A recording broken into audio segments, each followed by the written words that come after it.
भी फैक्टर को आप फिक्स रख सकते हो। फॉर एग्जांपल आपके पास 4 करोड़ की कैपिटल है या मान लो 4 मशीन है, इसको भी कैपिटल बोलते हैं, उस पड़ेगी। जैसे कि दोस्त मेरे 4 फैक्टर हैं। जिस फैक्टर को मैं इंक्रीज नहीं कर रहा, जिस फैक्टर को मैंने फिक्स्ड रखा हुआ है, उस फैक्टर को हम प्यार से बोलते हैं फिक्स्ड फैक्टर। तो किसी भी फैक्टर को आप फिक्स्ड रख सकते हो। फॉर एग्जांपल आपके पास 4 करोड़ की कैपिटल है या मान लो 4 मशीन है, इसको भी कैपिटल बोलते हैं। अगर आप इसको 4 से 5 नहीं कर रहे, तो आपकी कैपिटल फिक्स्ड है। आपकी लैंड मान लो 100 एकड़ की जमीन है आपके पास, आप इसको बढ़ा नहीं रहे, तो आपकी लैंड फिक्स्ड है। आपके पास 4 वर्कर है, आप वर्कर्स नहीं बढ़ा रहे, तो आपके वर्कर फिक्स्ड है। आप अकेले एंटरप्रेन्योर हो, एंटरप्रेन्योर आपकी कंपनी में नहीं इंक्रीज हो रहे नंबर ऑफ एंटरप्रेन्योर, तो एंटरप्रेन्योर फिक्स्ड है। जैसे रिलायंस है, टाटा है, अडानी है, ये बड़े-बड़े नाम हैं। ये इतने बड़े बिज़नेसेस हैं कि इनके अंदर बहुत सारे एंटरप्रेन्योर होते हैं। बहुत सारे लोग इनिशिएट करते हैं, नया-नया बिज़नेस स्टार्ट कर देते हैं कंपनी के लिए। तो एंटरप्रेन्योर को भी इंक्रीज़ किया जा सकता है। तो मेरा ये कहना है, अगर आप एक बिज़नेस के बारे में सोच रहे हो, आप अपने आप को एक प्रोड्यूसर यानी फैक्ट्री या कंपनी का मालिक मान के चल रहे हो, तो आपको ये बात पता होनी चाहिए, जिस फैक्टर को आप इंक्रीज़ नहीं कर पाते, उस फैक्टर को बोलते हैं फिक्स्ड फैक्टर। लेकिन जिस फैक्टर को आप इंक्रीज़ कर सकते हो, फॉर एग्जांपल बहुत बड़ी-बड़ी कंपनी है, वो लेबर को लगातार इंक्रीज़ करती है। कल 100 लेबर थी, आज 150 लेबर है, परसों 200 लेबर हो जाएँगी। तो लेबर भी इंक्रीज़ हो सकती है, कैपिटल भी इंक्रीज़ हो सकती है, लैंड भी इंक्रीज़ हो सकती है और एंटरप्रेन्योर भी इंक्रीज़ हो सकता है। जिस फैक्टर को आप इंक्रीज़ कर सकते हो, उस फैक्टर को बोलते हैं वेरिएबल फैक्टर। दोस्त वेरिएबल का मतलब ही होता है चेंजेबल, वेरी का मतलब चेंज। तो मैं आपको अच्छे दिल से ये समझाना चाहता हूं कि चारों में से किसी फैक्टर के माथे पे नहीं लिखा होता कि वो फिक्स्ड फैक्टर है या वेरिएबल फैक्टर है। चारों फैक्टर में आप किसी को भी फिक्स्ड बना सकते हो, आप किसी को भी वेरिएबल बना सकते हो, डिपेंड करता है कि आप कैसे फैक्टर्स को यूज कर रहे हो। तो टेक्निकल टर्म जो तुम्हारे सामने निकल के आती है मेरे दोस्त, वो आती है सबसे नंबर 1 पे, फैक्टर ऑफ प्रोडक्शन आपके फिक्स्ड भी हो सकते हैं, तो उसे बोलेंगे फिक्स्ड फैक्टर। ऐसा factor that remains constant over a period of time, constant यानी अनचेंज्ड, जिसकी क्वांटिटी को आप चेंज नहीं कर रहे हो। मान लो आप लैंड को इंक्रीज नहीं कर रहे हो, मैं हमेशा से बताता आया हूं, मेरे घर के पास एक छोले भटूरे वाले की दुकान है, वो भारत का देश जब हमारा देश जब आजाद हुआ था, तब से वो दुकान है। तो जितनी उसके पास लैंड तब थी, आज भी उतनी लैंड है, तो वो बोल देता है इकोनॉमिक्स के मामले में कि मेरा लैंड एक फिक्स्ड फैक्टर है। लेकिन वो लेबर को चेंज करता रहता है। तो जिस फैक्टर को हम चेंज कर देते हैं, वो हमारा वेरिएबल फैक्टर होता है, that which can be increased, या तुम लिख दो चेंज्ड। ठीक है मेरे दोस्त, यहां पता होना चाहिए वेरिएबल और चेंजेबल एक ही बात है। इस वर्ड की नॉलेज हो गई तो अच्छे से सीख सकते हो कॉन्सेप्ट। तो भाई ये टेक्निकल टर्म यूज करूंगा आज मैं।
जैसे कि कभी आपने अगर बिजनेस स्टडीज पढ़ी हो, बिजनेस स्टडीज 11 12th में अगर पढ़ी हो, तो वहां बताते हैं 1 साल से कम के टाइम को बोलते हैं शॉर्ट टर्म, 1 साल से लेके 5 साल तक के टाइम को बोलते हैं मीडियम टर्म, और 5 साल से लेके 20 साल तक के टाइम को बोलते हैं लॉन्ग टर्म।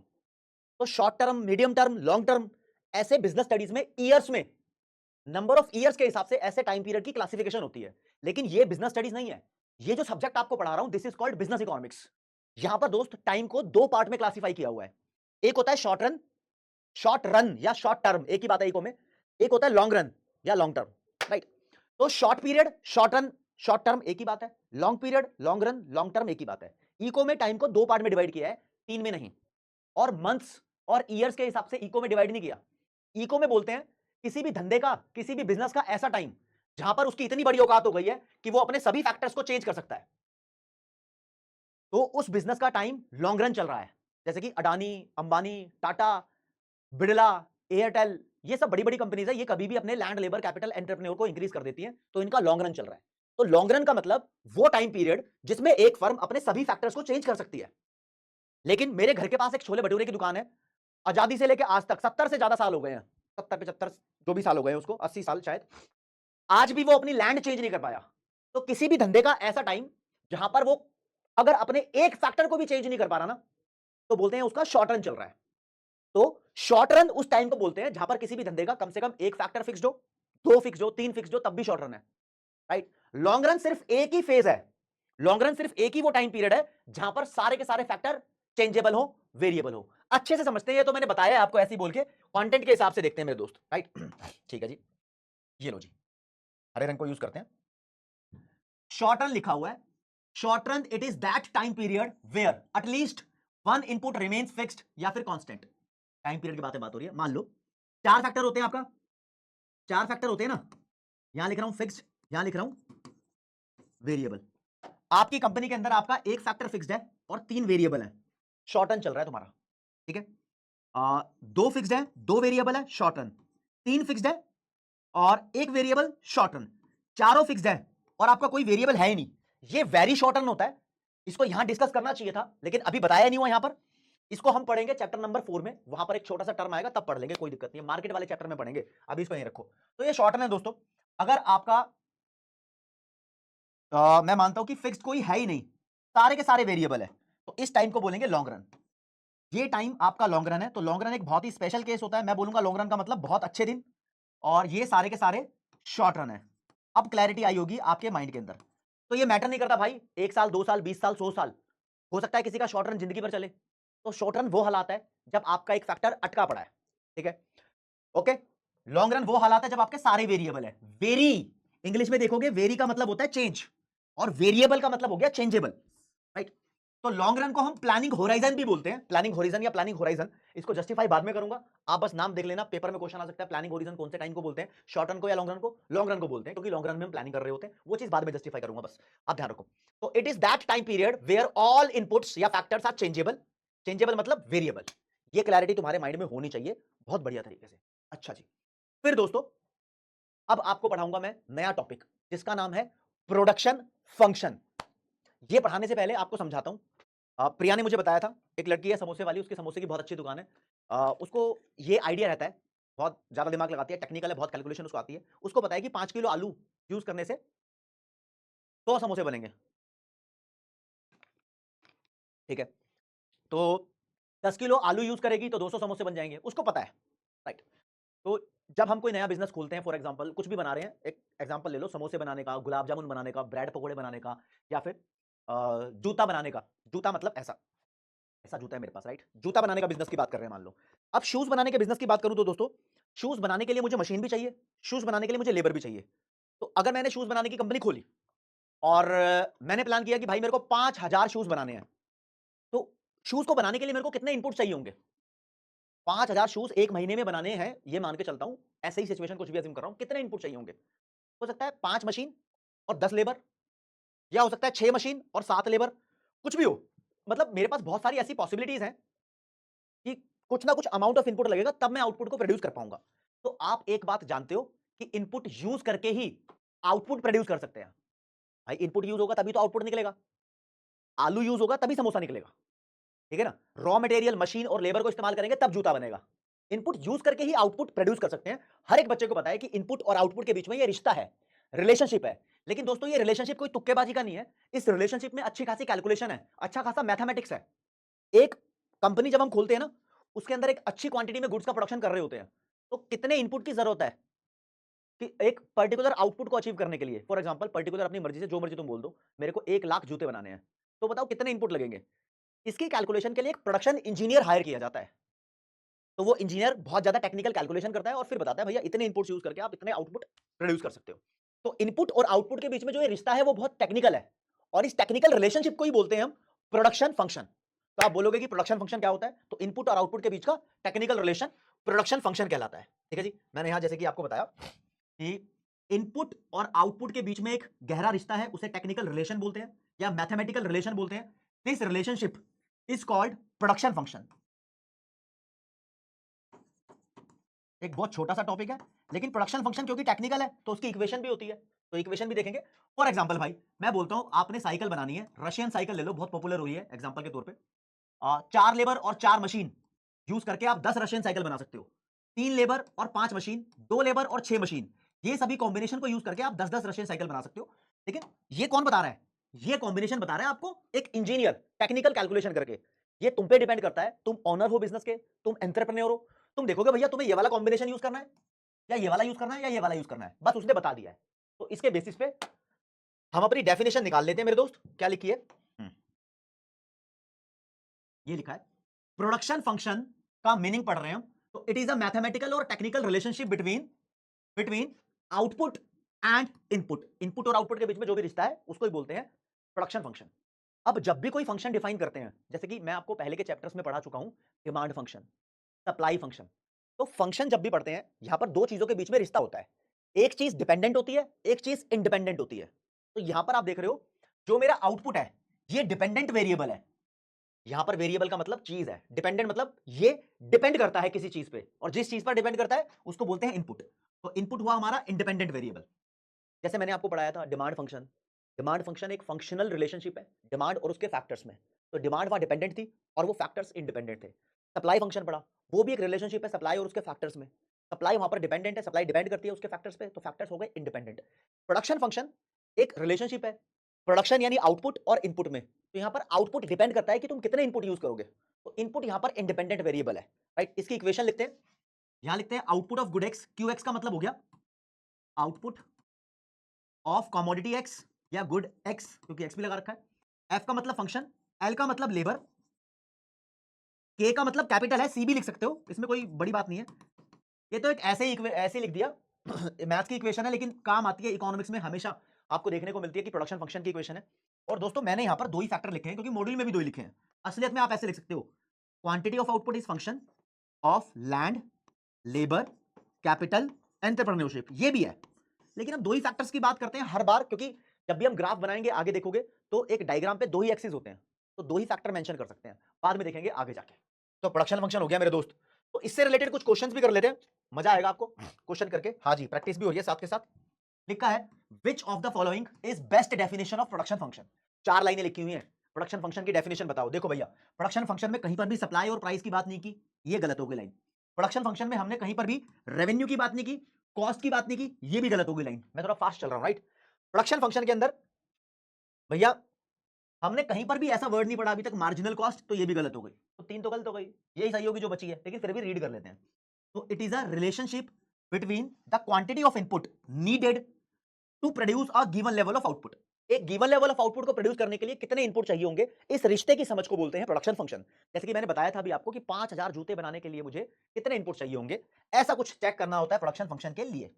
अब ये तो मैंने बता दिया भाई आपको। ऐसा ही क्वेश्चन देखो 2013 में आया हुआ है। अब तुम कहोगे सर इतने सदियों पुराने क्वेश्चन क्यों करा रहे हो, अरे टॉपिक रिलेटेड है भाई, करने में क्या जा रहा है, यहां भी पूछा हुआ है। प्रोडक्शन फंक्शन इज व्हाट, उसके बारे में आया भाई। ठीक है जी, तो आगे देखते हैं भाई, आगे देखते हैं। तुम्हारे पास यहां पर ऑप्शन है, लिखा है purely a technical relationship between input and output. क्या ये टेक्निकल रिलेशनशिप है इनपुट और आउटपुट के बीच में? Purely economic relationship between input and output. एक सेकंड दोस्त, पानी पी लूं थोड़ा सा यार।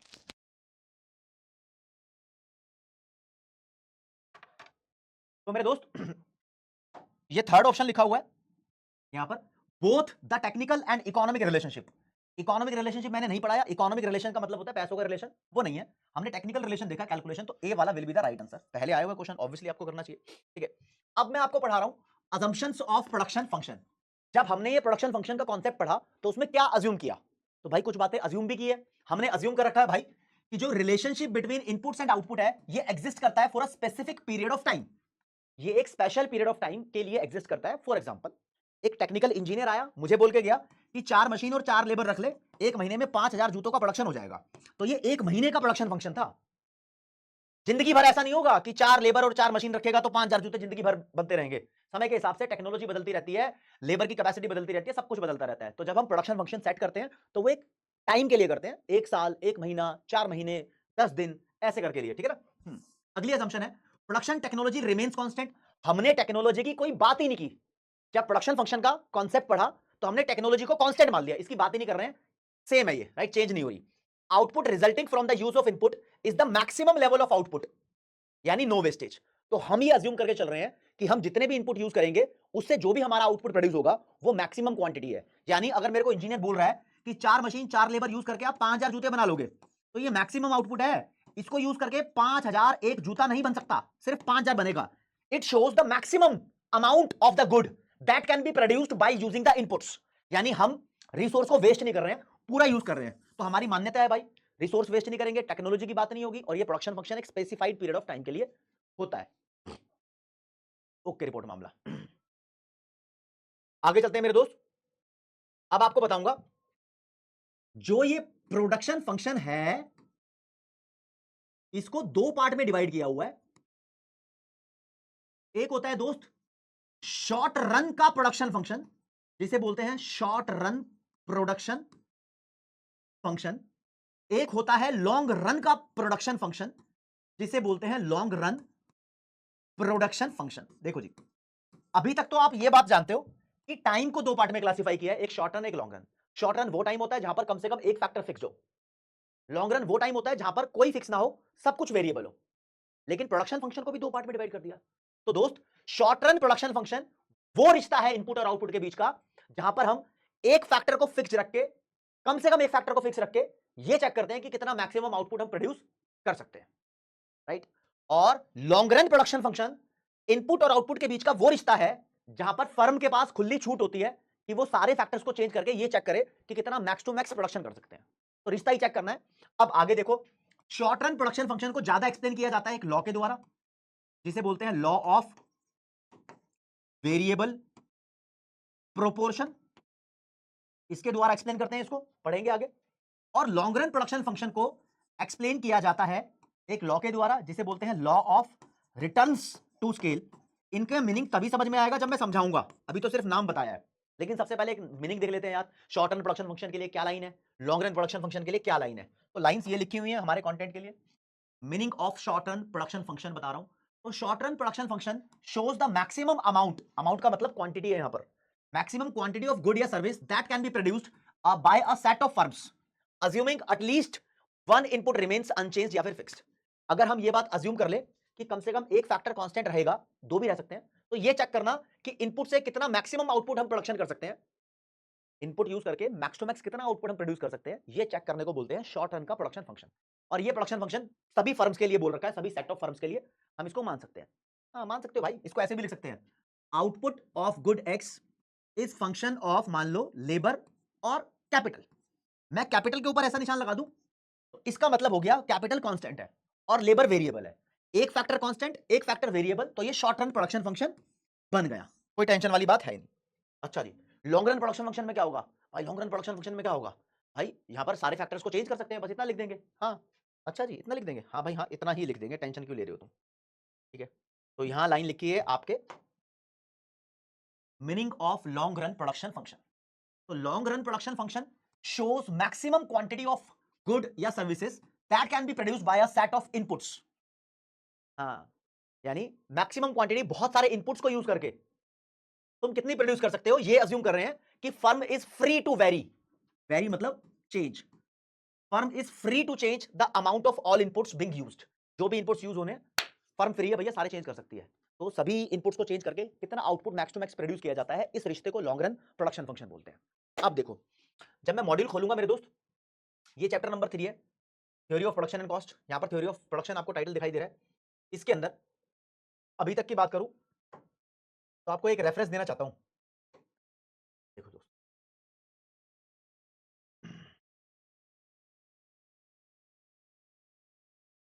यहीं की यहीं दूंगा, आपको समझना भी जरूरी है मेरे दोस्त।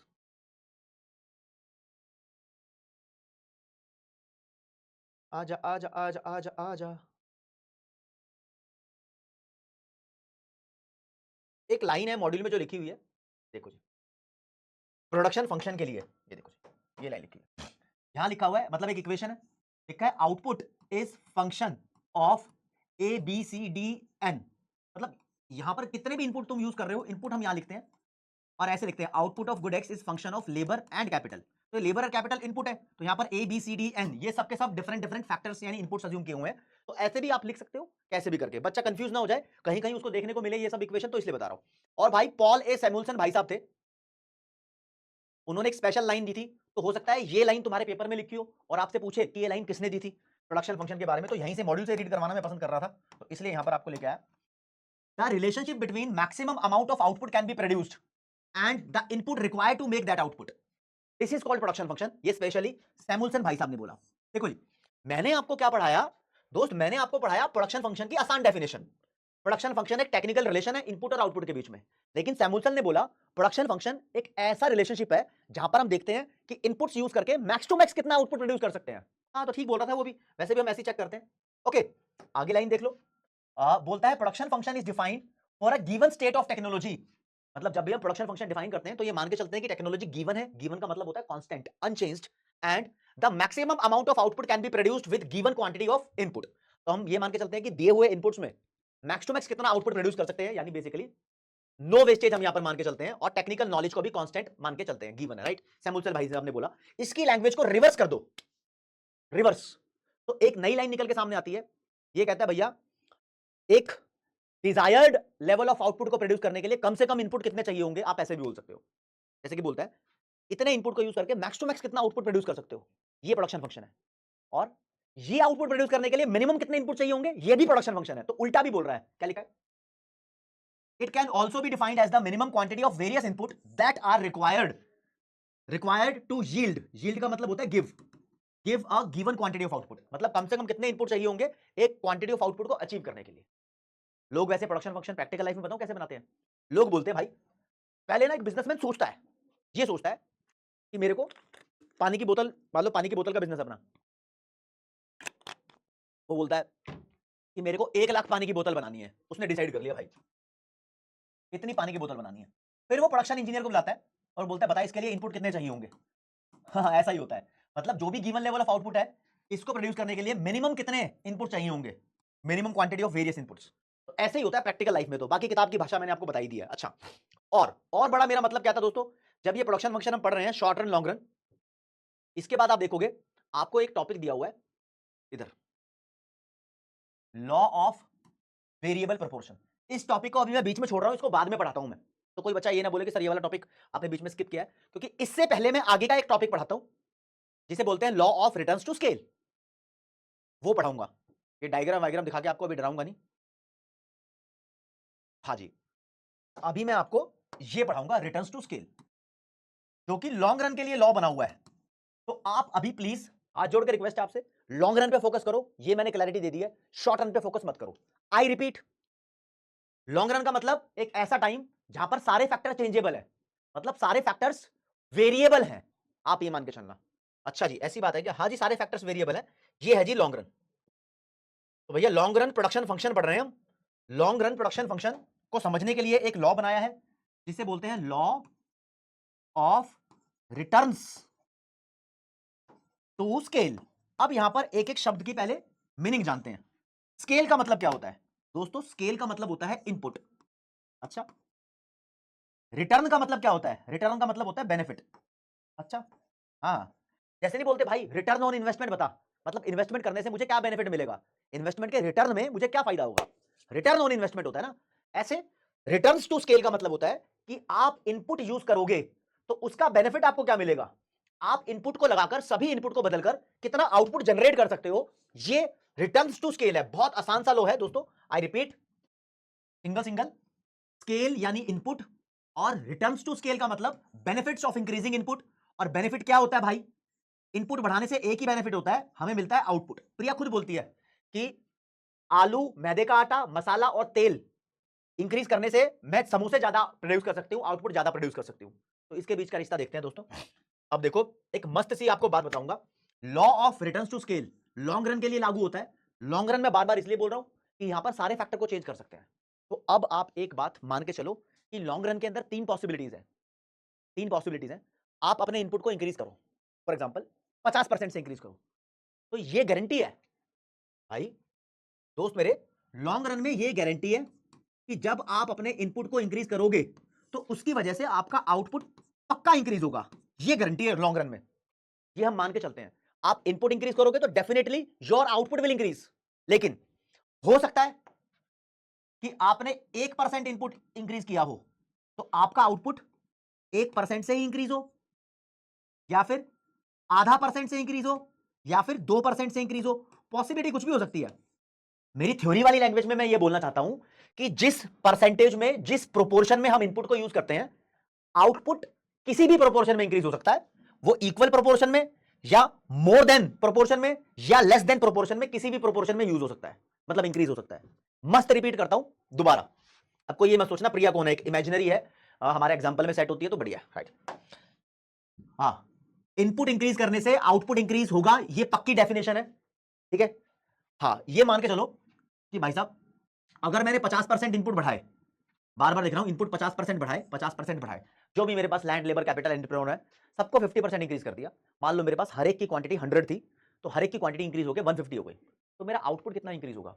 दोस्तों हो सकता है कि जितना मैंने इनपुट इंक्रीज किया हो, आउटपुट भी उतना ही इंक्रीज हो गया हो, या फिर यह भी हो सकता है जितना मैंने इनपुट इंक्रीज किया हो, आउटपुट उससे कम इंक्रीज हुआ हो। 50% इनपुट इंक्रीज किया है, आउटपुट 40% इंक्रीज हुआ है, लेस देन 40, 30, 20, जो तुम्हारा मन करता है वो लिख सकते हो, हमें तो कॉन्सेप्ट सीखने से मतलब है।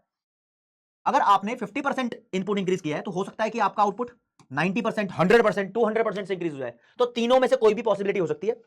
जब इनपुट और आउटपुट बराबर इंक्रीज होते हैं तो उसको बोलते हैं हम सीआरएस। सीआरएस का मतलब होता है कांस्टेंट रिटर्न्स टू स्केल। मतलब ध्यान से देखना, सीआरएस इसका मतलब जिस प्रोपोर्शन में हमने इनपुट बढ़ाया, स्केल इंक्रीज किया, उसी प्रोपोर्शन में हमें इसका रिटर्न मिला है, बराबर है, कांस्टेंट है, दोनों वैल्यू कांस्टेंट है, राइट। हाँ, लेकिन दोस्त इनपुट आपने ज्यादा बढ़ाए हैं, आउटपुट आपका कम इंक्रीज हुआ है, तो इसको बोलेंगे decreasing returns to scale. D का मतलब डिक्रीजिंग होता है, और डिक्रीजिंग को आप डिमिनिशिंग भी बोल सकते हो, डिमिनिशिंग या फिर डिक्रीजिंग रिटर्न्स टू स्केल, एक ही बात है। आपने इनपुट बढ़ाया 50, आपका आउटपुट बढ़ गया ज्यादा, तो ये आईआरएस है। आई का मतलब होता है increasing, increasing returns to scale, IRS, ठीक है। डिमिनिशिंग रिटर्न्स टू स्केल यहां लिख सकते थे, कोई बात नहीं, लिख देता हूं, रिटर्न्स टू स्केल। अब मैं पढ़ा क्या रहा हूं, ये बहुत कहानी मैंने आपको बता दी, ध्यान से सुनो। मैंने आपको पढ़ाया law of returns to scale, ये लॉन्ग रन का लॉ होता है। ये लॉ बोलता है आप इनपुट बढ़ाओगे तो आउटपुट डेफिनेटली बढ़ेगा। इस लॉ के अंदर तीन पार्ट है, इस लॉ के अंदर तीन स्टेज है, जो बोलती है जितने इनपुट आप बढ़ाओगे, अगर आउटपुट इतना बढ़ गया तो आपका कांस्टेंट रिटर्न्स टू स्केल चल रहा है। दूसरा, आपने इनपुट बढ़ाए 50% से, आपका आउटपुट उससे कम परसेंटेज से बढ़ा, तो आपका डिमिनिशिंग रिटर्न्स टू स्केल चल रहा है। आपने इनपुट बढ़ाए 50% से, आपका आउटपुट उससे ज्यादा बढ़ गया 60, 70, 80, 90% से, तो आपका इंक्रीजिंग रिटर्न्स टू स्केल चल रहा है। तो law of returns to scale के अंदर में तीन स्टेज होती है, तीनों स्टेज को अच्छे से मैंने आपको समझाया है, और दोबारा क्लैरिटी दे देता हूं भाई, और अच्छे से समझा देता हूं। टॉपिक में सबसे पहले आप मतलब समझो, ये वर्ड जो चेंज इन स्केल का मतलब क्या होता है। स्केल का मतलब इनपुट, चेंज इन स्केल का मतलब इनपुट को इंक्रीज करना, चेंज करना, बहुत ही आसान है। क्या लिखा है? A change in scale means that all factor of production are increased, यानी सारे इनपुट इंक्रीज किए जा रहे हैं या डिक्रीज किए जा रहे हैं, वो भी सेम प्रोपोर्शन में, इन द सेम प्रोपोर्शन लिखना चाहिए यहां पर, सेम प्रोपोर्शन। हम्म हम्म।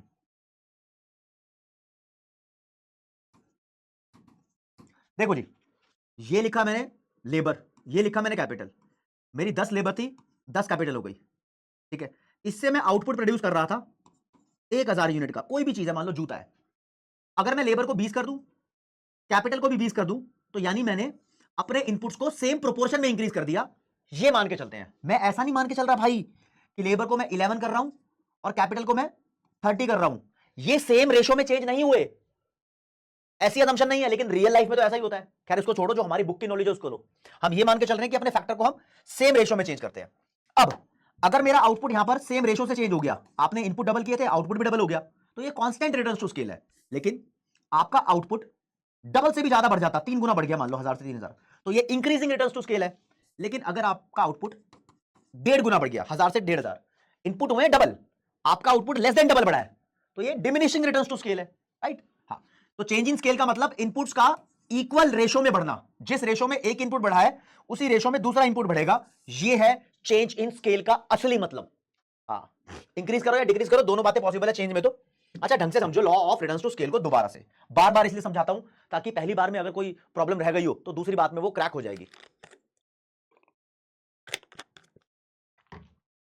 चलो जी देखते हैं law of returns to scale, example के साथ समझ रहे हैं। हरा रंग थोड़ा दुरुस्त करते हैं और मस्त करते हैं भाई। और हम ये मान के चल रहे हैं मेरे दोस्त, मान लो when all inputs are increase by 50%, सभी इनपुट्स को हमने 50% से इंक्रीज कर दिया।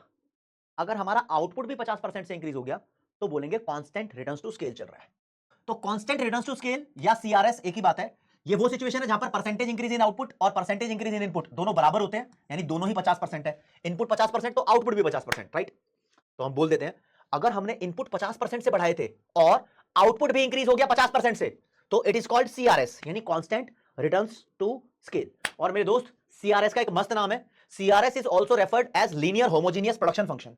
ये पेपर में आ रखा है, पूछा है लीनियर होमोजेनियस प्रोडक्शन फंक्शन किसको बोलते हैं, तो सीआरएस को बोलते हैं। मैथमेटिकल लैंग्वेज है। जब कांस्टेंट सीआरएस होता है, जब चीजें कांस्टेंट होती है तो लीनियर कर्व बनते हैं। खैर कर्व तो हमारे में है ही नहीं इस कॉन्सेप्ट के, आगे आओ। इनपुट अगर हम 50% से बढ़ाएंगे, हमारा आउटपुट 60% से बढ़ गया, यानी 50 से ज्यादा से बढ़ गया, तो उसे बोलेंगे आईआरएस, यानी इंक्रीजिंग रिटर्न्स टू स्केल। तो आईआरएस वो सिचुएशन होती है जहां पर percentage increase in output more than होता है, मोर देन परसेंटेज इंक्रीज इन इनपुट से। एग्जांपल के तौर पे मान लिया इनपुट 50 से बढ़े, आउटपुट हमारा 60 से बढ़ गया, तो इट इज आईआरएस। लेकिन हमारा आउटपुट 50 से कम से बढ़ता तो उसको बोलते हैं हम डीआरएस, यानी डिक्रीजिंग या फिर डिमिनिशिंग रिटर्न्स टू स्केल, एक ही बात है, डिमिनिशिंग लिखा हो सकता है। ये वो सिचुएशन है जहां पर percentage increase in output is less than percentage increase in input होता है। मान लो कि हमारा इनपुट 50% से बढ़ा था और आउटपुट 40% से बढ़ गया, तो ये डीआरएस है। कितने सिंपल तरीके से समझा दिया। इसके ऊपर एमसीक्यू आ जाते हैं इसी लैंग्वेज से रिलेटेड जो हम करने वाले हैं। ये देखो भाई क्या लिखा है, if decreasing returns to scale are present, मतलब डीआरएस प्रेजेंट है, ठीक है। इसका मतलब क्या होता है, परसेंटेज इंक्रीज इन आउटपुट कम रहेगी परसेंटेज इंक्रीज इन इनपुट से। आप इनपुट 50% बढ़ाओगे, आउटपुट 40% बढ़ गया, तो ये डीआरएस है, राइट। हाँ ठीक है।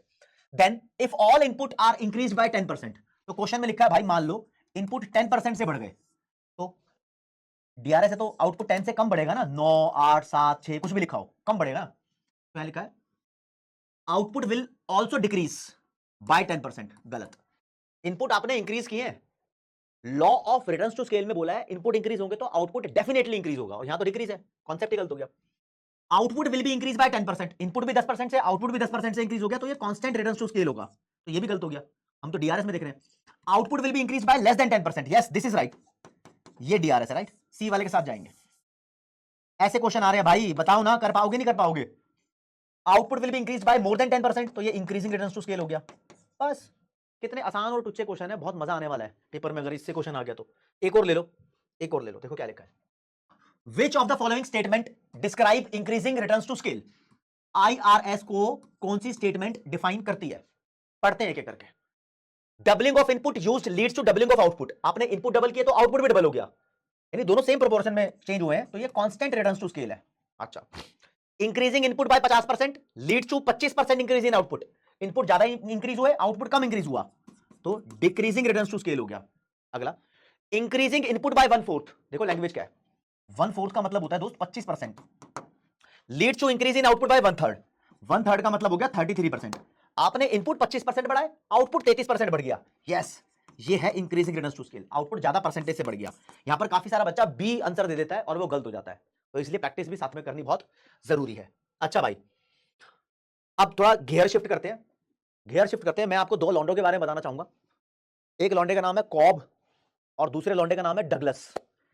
कॉब और डगलस, ये दो लॉन्डे थे। ये अमेरिका की मैन्युफैक्चरिंग इंडस्ट्रीज की स्टडीज कर रहे थे। 1920 के आसपास की बात है, मॉड्यूल में ईयर लिखा नहीं है वैसे। 1920 के आसपास की बात है। इन्होंने जाकर देखा अमेरिका में इनपुट और आउटपुट के बीच का रिलेशन। और भाई इनको स्टैटिस्टिक्स की अच्छी नॉलेज थी, मैथ्स की अच्छी नॉलेज थी। तो अमेरिका की मैन्युफैक्चरिंग इंडस्ट्रीज से रिलेटेड इन्होंने एक इक्वेशन क्रिएट कर दी और इनके द्वारा दी गई इक्वेशन को बोलते हैं कॉब डगलस प्रोडक्शन फंक्शन। तो कॉब डगलस प्रोडक्शन फंक्शन की बात कर रहा हूं। ये मॉड्यूल में कहां गिवन है पहले दिखा देता हूं। ये दो जगह गिवन है दोस्त। एक तो short run long run production function के नीचे एक गिवन है, देखो। दो बंदे हैं, ये कॉब डगलस प्रोडक्शन फंक्शन, एक का नाम है सी डब्ल्यू कॉब और दूसरे का नाम है पॉल एच डगलस। ये दो थे, ठीक है।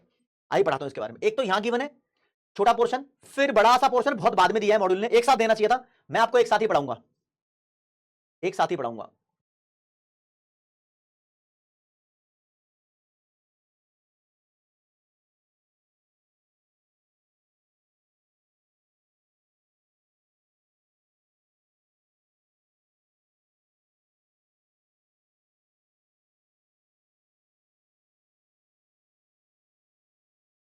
अरे मिल जा कातिया।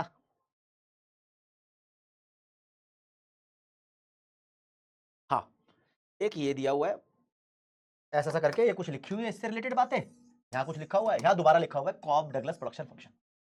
ठीक है, मैं एक साथ बता देता हूँ इनके बारे में, पहले इनकी पूरी चिंदगिरी समझाता हूँ। मतलब इन्होंने क्या बताया भाई साहब, इन्होंने एक इक्वेशन प्रोवाइड की। ये कहते थे इस इक्वेशन के हिसाब से हम ये दिखा सकते हैं, हम ये पता कर सकते हैं कि आपके बिजनेस में इंक्रीजिंग रिटर्न्स टू स्केल चल रहा है या डिक्रीजिंग या कांस्टेंट। इनकी इक्वेशन बड़ी मस्त थी, लेकिन धीरे धीरे करके बात करते हैं।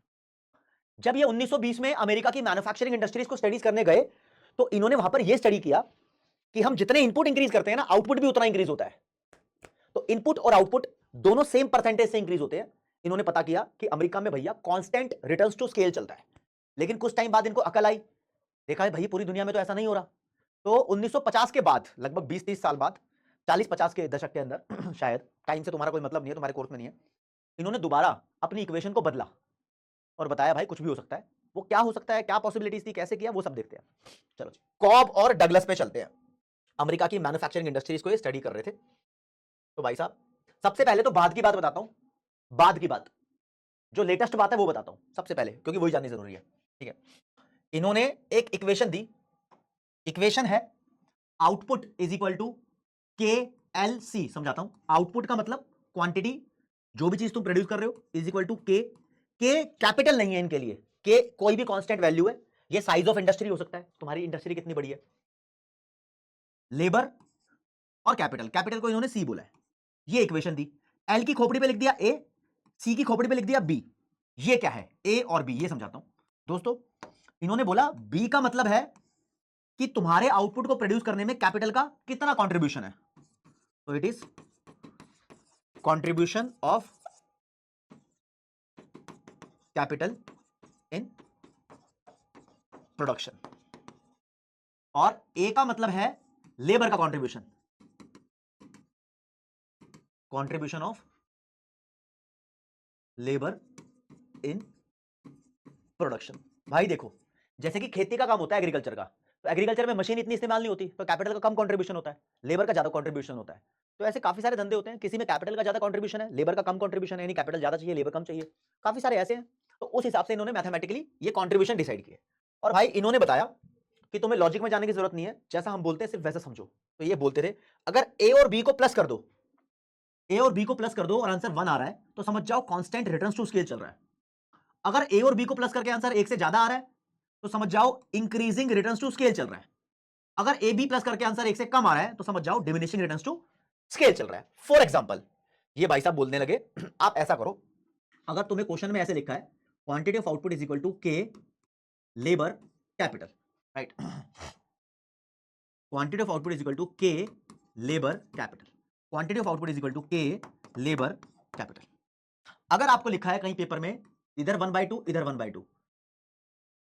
तो दोस्त इधर लिखा है 1/3, इधर लिखा है 1/4, इधर लिखा है 1/2 और इधर लिखा है सिर्फ 1, मान लो 1/1 लिखा है।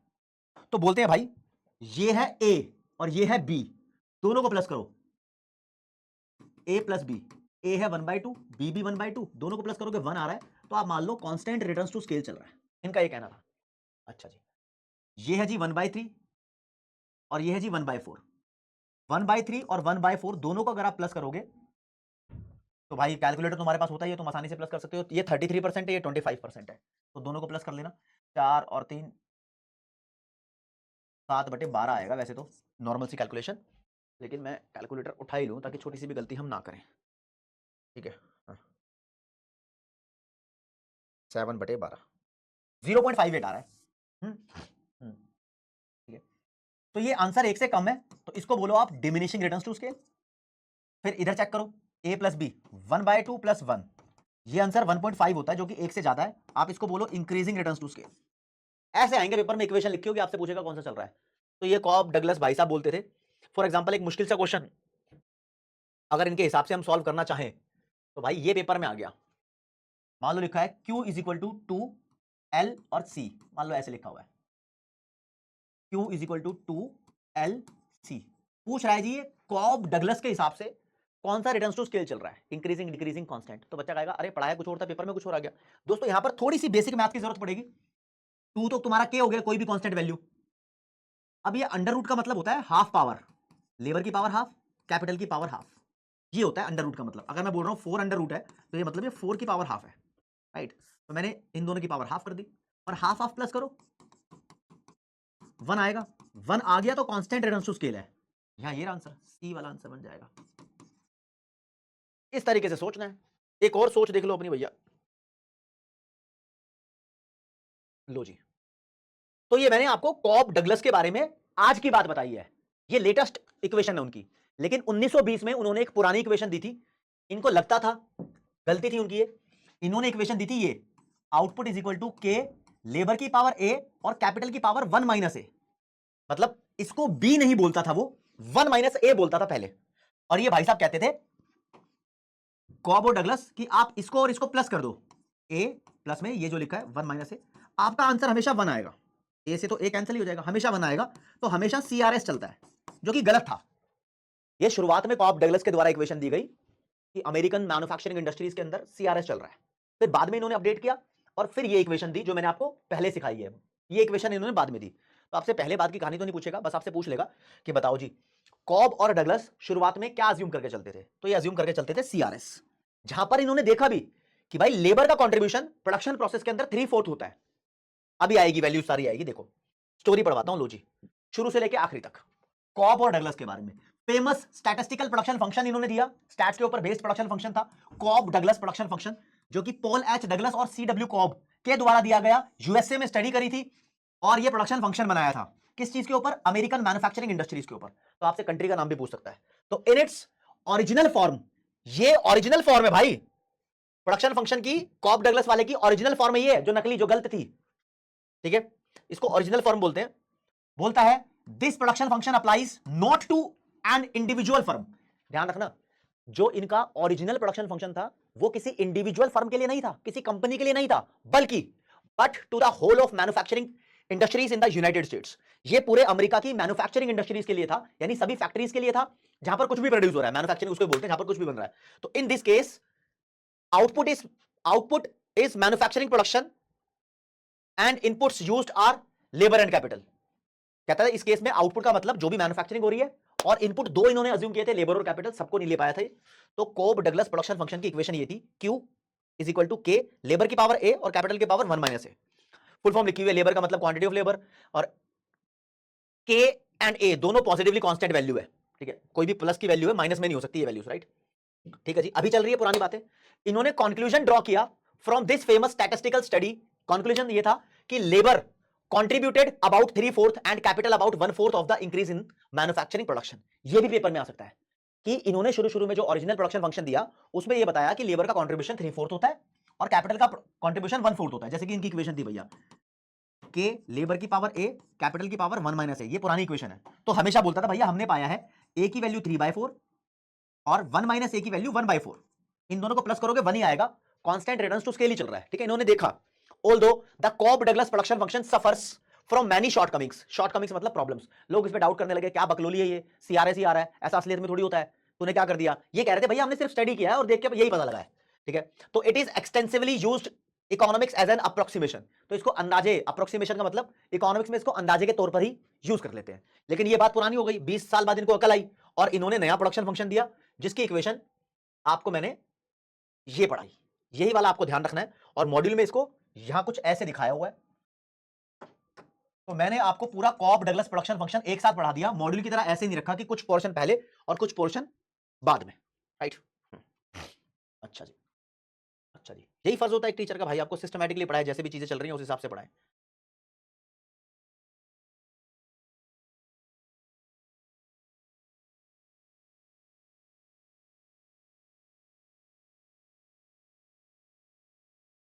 हाँ तो भाई आपका ये long run production function cover up हो गया। लॉन्ग रन प्रोडक्शन फंक्शन के अंदर कॉब और डगलस दो लॉन्डो के इनपुट थे, ये इनपुट भी हमने अब कवर अप कर लिए। तो मेरे दोस्त अब हम स्टार्ट कर रहे हैं टॉपिक प्रोडक्शन ऑप्टिमाइजेशन। इस टॉपिक को समझने के लिए आइसो क्वांट कर्व सबसे पहले पढ़ेंगे, फिर आइसो कॉस्ट लाइन पढ़ेंगे, फिर इस टॉपिक को समझेंगे। ये topic unit 1 theory of production के एंड में दिया हुआ है। अब यहां से हमने बीच में एक लॉ ऑफ वेरिएबल प्रोपोर्शन का टॉपिक स्किप किया है, उसको मैं इसके बाद पढ़ाऊंगा। प्रोडक्शन ऑप्टिमाइजेशन के बाद लॉ ऑफ वेरिएबल प्रोपोर्शन, जहां पर टीपी एपी एमपी जैसे वर्ड आपने मॉड्यूल में या बुक्स में देखे होंगे, वो बाद में पढ़ाऊंगा, वो बाद में समझ में आ जाएंगे। तो मेरे साथ साथ बने रहो। हम मान के चल रहे हैं कि हम एक प्रोड्यूसर है जो कोई कमोडिटी को प्रोड्यूस करना चाहते हैं, और जब भी हम किसी कमोडिटी को प्रोड्यूस करेंगे दोस्त, तो उसको प्रोड्यूस करने के लिए कुछ फैक्टर ऑफ प्रोडक्शन लगेंगे। फॉर एग्जांपल हम मान के चलते हैं, दो फैक्टर ऑफ प्रोडक्शन के बारे में असम्पशन लेते हैं। एक है मान लो लेबर और दूसरा है मान लो कैपिटल।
तो भाई मान लो चप्पल बना रहे हैं, चप्पल बहुत बना लिए समोसे, आज बना रहे हैं चप्पल।